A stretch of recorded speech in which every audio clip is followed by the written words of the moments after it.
Hello everyone, Musto0063 back for I Want to Be Like Brisulph Part 2. In the last video we completed Area 1, so well, without any further ado, let's kick on with Area 2. Trees like to get high, that's your helpful tip for this area. The ice is slippery but the snow is not. Glacius is difficult to beat, but explosions will help you out. So again, some helpful hints about the stage, etc, and indeed a blatant statement about who the boss is, and indeed what he's weak against. Not that I have his weakness, but oh well. So yeah, let's get on with Area 2. Go over here, hit the save, and restart so that I'm a bit better positioned to get out again and dodge all the zombies. So here we're in a House of the Dead area, and the guy who was screaming for help there, Elliot, I will go back and rescue him at a later point in time. I could rescue him at the moment, but his sole purpose really is to, or in fact not without getting a save anyway, but you need something from him in order to rescue a character. But on tree trunk mode, the time limit up there makes that extraordinarily difficult at the moment, so I'd probably have to go back and replay Area 1 in order to do it. So for the moment, whoops. So for the moment, I'm just going to progress with the main game, and I'll go back and no! Oh, I lost my double jump and I thought I was going to hit a spike there. But yeah, I'll go back and rescue him at a later point in time when I can employ an easier trick in order to get some more time. So this is Sonic the Hedgehog 3. It's Ice Cap level, which was my favourite in the game, and indeed favourite music in the game. So good choice. That of course was Sonic. He's pretty easy to dodge. Yeah, if I can survive 9 minutes 40 seconds on Super Sonic on I Want to Be the Boshi, I can certainly survive whatever the hell Sonic decides to do there. Now, hopefully I can turn around and hit the save before I die. Thank you.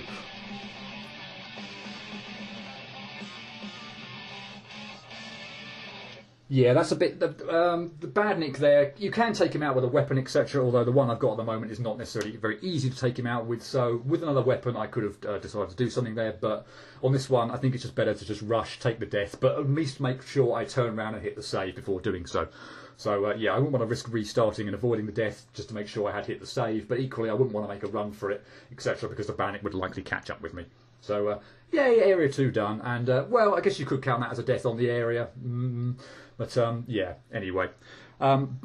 Guess what else I found out with my EasyVid troubles? And now that if a video goes on for too long, it doesn't save. So it's a bit like the CanSoft situation on my laptop. So yeah, I might have to start cutting at various points during, well, after a certain death or whatever, just to make sure my video's saved. So yay, there's that to worry about as well. Glorious.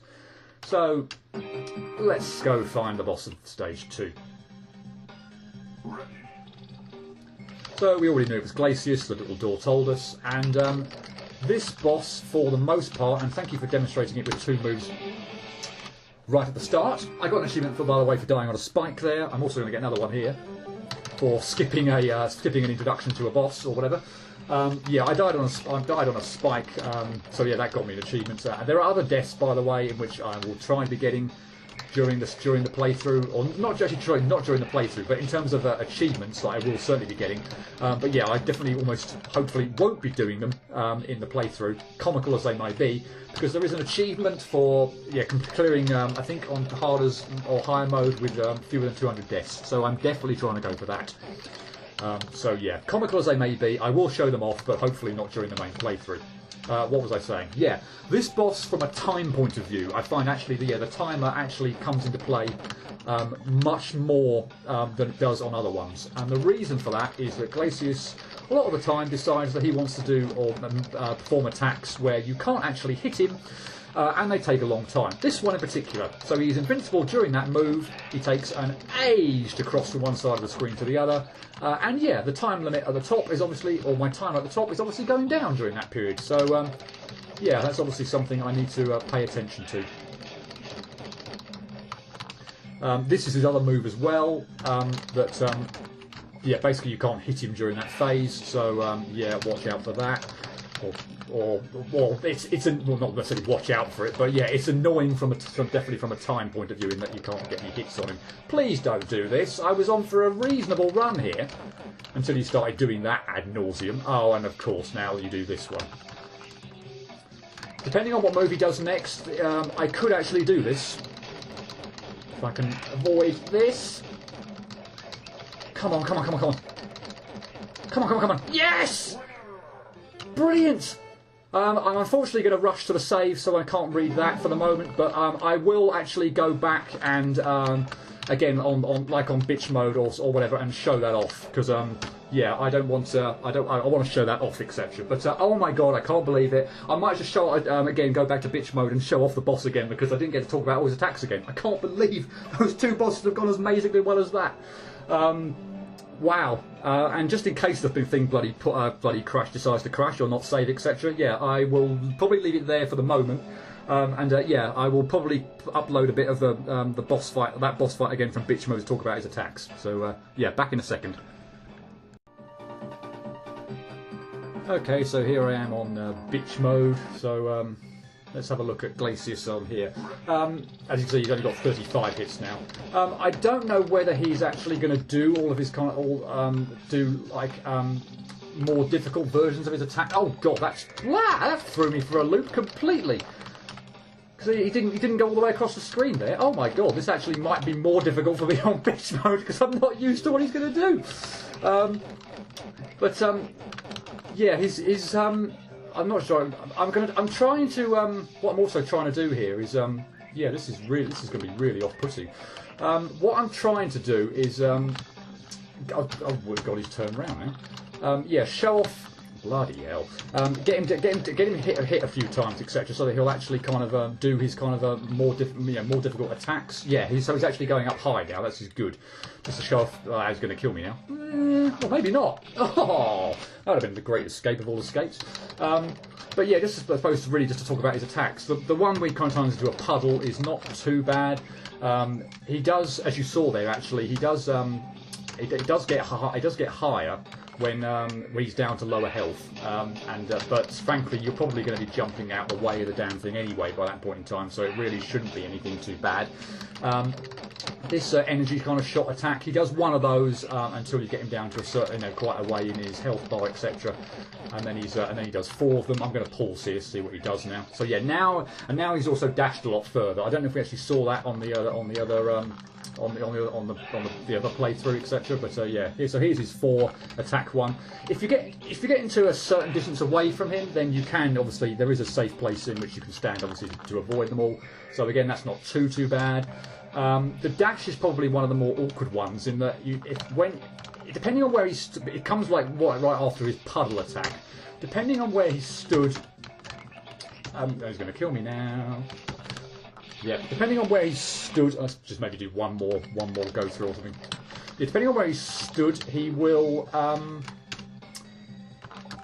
He could be kind of like quite near to the middle platform. So there's a kind of like a game you've got to kind of play where you're going to have to kind of like stand far enough away, like here for instance. If he was dashing long, I'd have to be kind of far enough away from the middle platform so that if he dashed long he wouldn't get me, but not so far to the left, or in that case, left-hand edge of the screen, such that I couldn't get to up and over him if he decides to walk across the screen. So there's a bit of a kind of a game you have to play there.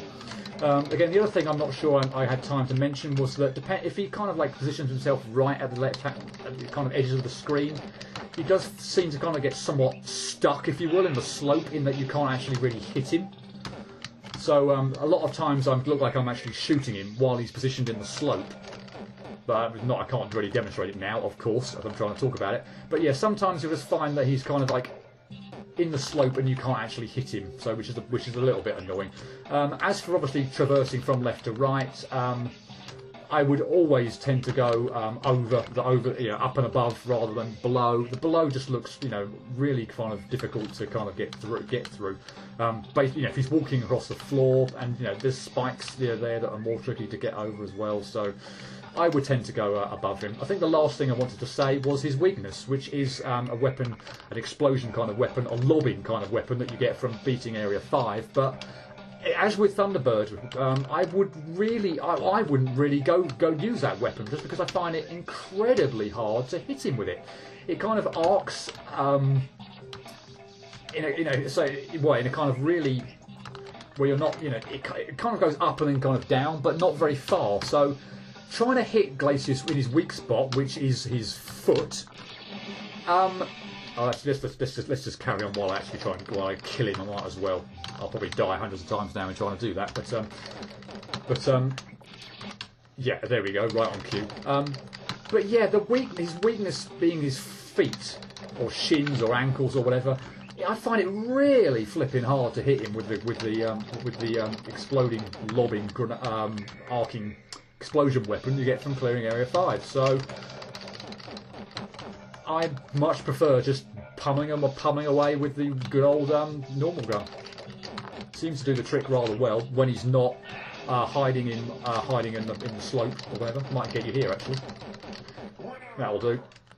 Oh yes, I needed to get him because I was going to show off what the door says. So yeah, here we go. This is a freeze ray. Press 3 to select it. Fire energy rays that immobilise most enemies on the spot. Just try not to block your own path. Save points also become useless if you freeze them. So why not demonstrate that? I don't know if I'll get an achievement for doing it. If I do, then oh well anyway. But yeah, let's just save that, and then let's select the freeze thing, and there we go. That save's now no longer in use, at least until I restart and kick it all off again. So yeah, that was hopefully a little bit more of a demonstration of Glacius. I've somewhat apologised for beating it so quickly, but in some ways, really, really not.